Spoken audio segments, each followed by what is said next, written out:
Bonjour à vous, amis nostalgiques. Est-ce que vous vous souvenez de Loaded sorti sur PS1 et Saturn? Moi, très bien. Nous sommes en février 96 et l'actualité n'est pas joyeuse entre les attentats de l'IRA à Londres et ceux du Hamas à Jérusalem. Heureusement, le cinéma est là pour s'évader entre Jumanji, Babe le cochon devenu berger et l'armée des 12 singes. Sur PC, on joue activement à Duke Nukem 3D, tandis que les Japonais découvrent une licence alors inconnue, Pokémon. Les joueurs de salon, eux, voient débarquer Loaded. Et s'il reste assez confidentiel, je pense que la majorité d'entre vous connaissent ce jeu grâce au célèbre CD Demo One qui accompagnait la sortie de la PS1. La console, qui a débarqué chez nous le 29 septembre 1995, avait la bonne idée d'être accompagnée d'un CD de démo. CD qui a évolué avec le temps afin de présenter les jeux les plus récents. Sur cette première galette, en plus des différents trailers, se trouvait la démo jouable de 5 jeux: Battle Arena Toshinden, Destruction Derby, Total NBA 96, Wipeout et donc ce fameux Loaded.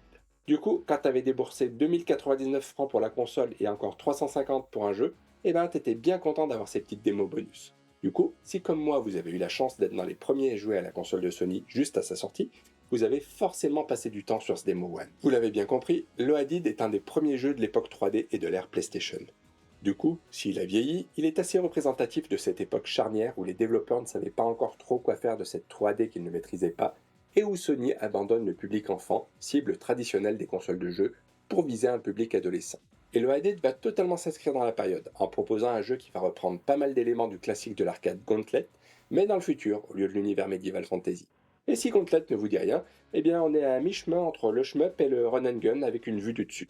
Interplay Entertainment, l'éditeur, mise tellement sur ce dernier aspect pour vendre qu'au Japon le jeu s'appelle Blood Factory, qu'il est inutile de vous traduire. Voilà, j'aurais pu m'arrêter là et vous auriez déjà une bonne idée du jeu. Mais ça fait un peu court comme vidéo, alors on va maintenant parler de l'histoire. Prenant place dans une galaxie lointaine, au fin fond de l'univers, vous incarnez au choix un des 6 personnages jouables que sont Butch, un travesti sanguinaire, Vox, une bombe sexuelle cyberpunk, Frank, un clown psychopathe, Captain Hans, un squelette cyborg pirate, Mama, un gros bébé imbécile, et Bunka, mercenaire à la mâchoire en acier. Ce casting des plus hétéroclites partage un sort commun: croupir pour ses méfaits au fin fond de la prison de haute sécurité de la planète Rolf, dans un Alcatraz du futur, dirigé par le FUB, aka Fat Ugly Boy. N'appréciant pas trop la captivité, il va vous falloir aider votre psychopathe préféré à prendre la poudre d'escampette en massacrant tout ce qui se trouve sur son chemin pour abattre le FUB et retrouver sa liberté. On est d'accord, le scénario ne brille pas par son originalité, et ce qui fait la personnalité du titre sera plutôt dans le design des 6 personnages jouables. Ceux-ci sont vraiment charismatiques, et chacun dispose, en plus de caractéristiques spécifiques qui influenceront un peu la façon d'aborder le jeu, d'une arme qui lui sera propre, en passant du double mousquet au lance-flamme avec un détour par le bazooka. Pas besoin de chercher plus loin d'où vient la petite notoriété du jeu. Pour un ado à cette époque, il y a de fortes chances pour qu'incarner un squelette cyborg pirate avec un double gun dans une prison spatiale du futur soit synonyme de cool absolu. Après une brève cinématique, le jeu nous lâche dans les couloirs labyrinthiques de la prison remplis d'ennemis à abattre avec un objectif sommaire du genre trouver la porte vers le niveau suivant, porte accessible uniquement après avoir trouvé la carte d'accès rouge, qui n'était accessible qu'après avoir trouvé la carte jaune, elle-même nécessitant la carte bleue. Tout à fait, les énigmes sont du même niveau que celles de Doom. À la différence de celui-ci, le jeu nous propose une vue du dessus avec un niveau de zoom qu'il vaut mieux mettre au minimum, déjà pour éviter d'avoir un jeu très pixelisé, mais aussi pour bien voir ses ennemis et profiter du principal point fort du jeu à l'époque, sa technique. Alors aujourd'hui, ça n'a rien de bien fou, mais à l'époque, disposer de décors en 3D aussi bien réalisés était carrément impressionnant. Surtout que le jeu est très nerveux, les tirs nombreux avec des ennemis qui meurent dans des gerbes de sang et des effets lumineux magnifiques, que ce soit dans les éclairages des pièces ou les explosions, le tout appuyant l'ambiance SF délirante du titre. On peut quand même reprocher la fainéantise de quelques-uns des 15 niveaux du jeu, qui sont là uniquement pour faire le nombre. On a alors droit à 2 sprites d'ennemis et 2 textures dégueulasses qui se reproduisent à l'infini. Ceux-ci sont heureusement peu nombreux, mais si je vous parle du niveau du désert, je peux vous dire que j'ai rarement vu quelque chose d'aussi vite. Au niveau du gameplay, celui-ci tient plutôt la route. S'il semble très sommaire en première vue, puisqu'on se déplace en tirant partout, le jeu possède quelques subtilités. Notre arme, qui possède des munitions illimitées, va gagner en puissance lorsque nous ramassons les boîtes noires ornées de têtes de mort. Nous allons d'ailleurs passer pas mal de temps à leur recherche car il devient rapidement indispensable de disposer d'une arme plus puissante pour affronter certains ennemis et avancer dans le jeu. Le problème, c'est qu'à partir de ce moment, le nombre de munitions devient limité. Il va alors falloir économiser ses munitions et chercher une nouvelle boîte noire pour encore upgrader son arme et refaire le plein de munitions, sous peine de revenir au niveau de base avec une arme assez peu létale. En plus de ces power-ups, vous trouverez ça et là des kits de soins qui s'utilisent immédiatement et qu'il vaut mieux ne pas ramasser tant que sa santé n'est pas très basse. Des cartouches supplémentaires pour l'arme secondaire dont un seul tir suffit à vider une salle de ses occupants, et des super bonus du type invisibilité, invincibilité ou munitions illimitées qu'il faut découvrir en explorant à fond les niveaux. D'ailleurs, il ne faut pas hésiter à bien fouiller les niveaux et faire exploser certains murs pour dévoiler les zones cachées. Au niveau des subtilités, on apprendra très vite à utiliser l'indispensable bouton L1 pour strafer et ainsi nettoyer plus efficacement tous ces couloirs. Il faudra aussi apprendre à jongler au niveau de l'affichage entre ses munitions et points de vie et l'affichage de la carte indispensable pour se repérer dans les immenses niveaux. Et on arrive maintenant aux limites du jeu. Déjà, c'est extrêmement répétitif. On court partout en tirant sur une armée de clones, on upgrade son arme, on trouve une carte d'accès, on accède à une nouvelle zone et on recommence. Si c'est très fun pendant 10 minutes, cela n'est pas forcément passionnant. Surtout que les niveaux sont beaucoup trop grands. En les connaissant, ils se finissent en 15 ou 20 minutes, mais comme les parades se perdent et de devoir multiplier les allers-retours pour récupérer le bonus de vie qu'on avait laissé de côté, il n'est pas rare de passer 45 minutes sur un niveau, et aucune sauvegarde n'est possible en cours de niveau. La carte est bien là pour nous aider à nous repérer, mais impossible d'avoir une vision globale, ni de discerner les portions déjà parcourues. Du coup, il n'est pas rare de tourner en rond en cherchant désespérément où aller.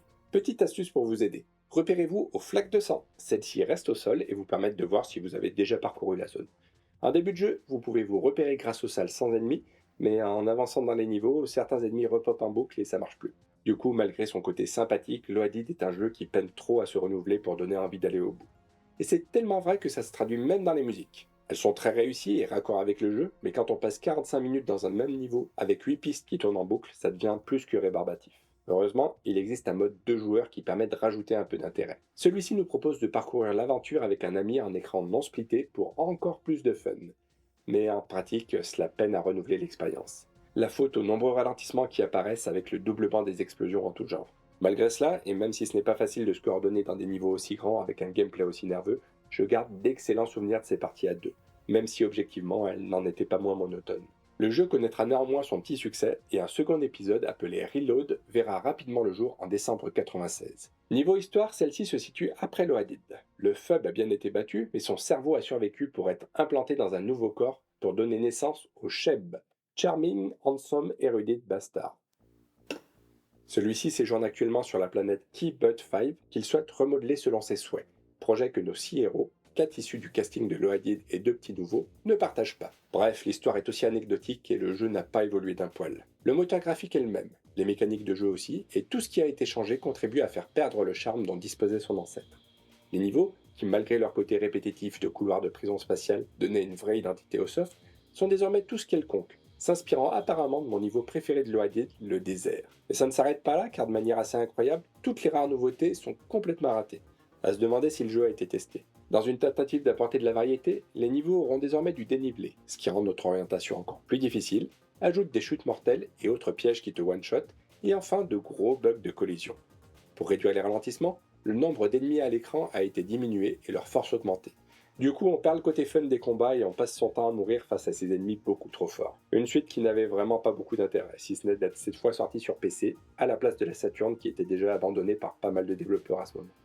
Du coup, vous pouvez toujours le tester en abandonware pour vous faire une idée, contrairement à Loaded qui lui ne sera jouable que sur console. Bref, Loaded est un défouloir bien bourrin, rébarbatif, plutôt bien réalisé, mais si bas du front que le jeu perd vite son intérêt. Pourtant, je pense que comme moi, vous êtes nombreux à avoir passé du temps dessus et été marqués par le niveau du jeu présent dans la démo. Les yeux ébahis devant ce jeu violent et magnifique, n'en revenant pas des prouesses permises par la première console de Sony. Du coup, petite ordonnance du médecin. En cas de coup de moins bien, 10 minutes de Loaded. Avec ça, vous devriez retrouver vos souvenirs d'enfance et les yeux qui brillent. Mais attention au surdosage. Allez, à plus et bonne route. Tu connaissais déjà Loaded et tu penses être expert de la PS1? N'hésite pas à aller tester tes connaissances dans ce petit test concocté par la Rétro Gamerie que tu trouveras dans la description de la vidéo.